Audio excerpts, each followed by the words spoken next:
brought to you by Accenture Extended Reality. This is Field of View. I was speaking to someone recently who basically they were telling me like, oh, so you're in the field of teleportation. And I was like, what? And I was like, well, VR is basically teleportation, right? In the sense that you put on a headset, you're somewhere else. And I was like, oh, okay, interesting. That's okay. And so I'm interested if we take that analogy, like, and we talk about things like simulations and I mean, right now there's a very obvious that, okay, I'm putting on a headset, I'm in a virtual environment, and I guess, you can be fooled for maybe, I think Greg was actually telling us, I think he put on, I think one of your headsets actually, and I think we were talking about this from one of our previous episodes. And I think, he's saying like he was there for a good 10 seconds when he had to tell himself, this is virtual reality, this isn't real life. But I guess I'm keen to establish like when will we get to that period where, okay, I'm going into virtual reality and it's completely, in every point of the view, indistinguishable from real life, but it might as well be teleportation. Yeah. And I'm keen about it as well. And we are keen about it at Varjo as well.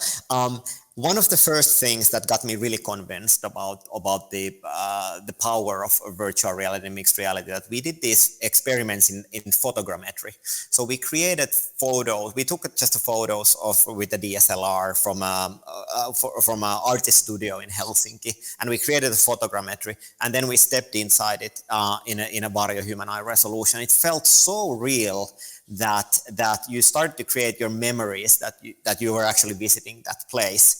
Now, if you think about that we are taking with the camera, that you can capture a reality with the camera, and then you think about the possibilities of the kind of like the pass-through headset, like we have with the XR3.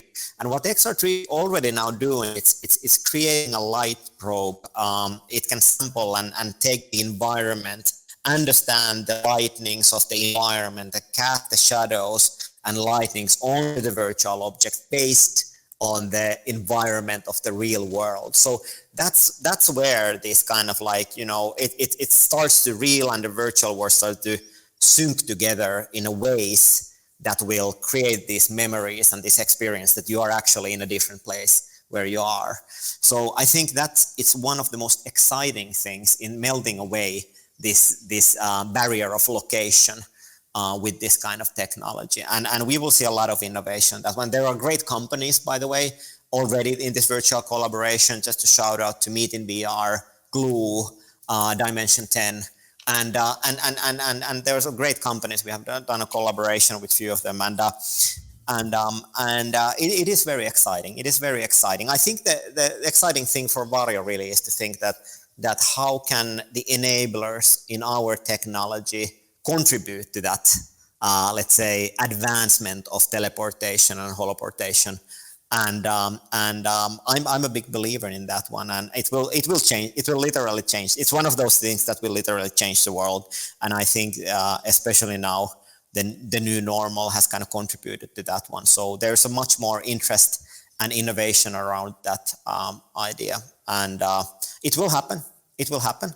And I think we will have some interesting kind of like possibilities with Varjo's technology to contribute in that development.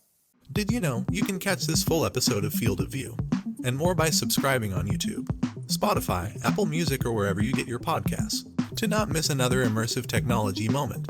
Subscribe today.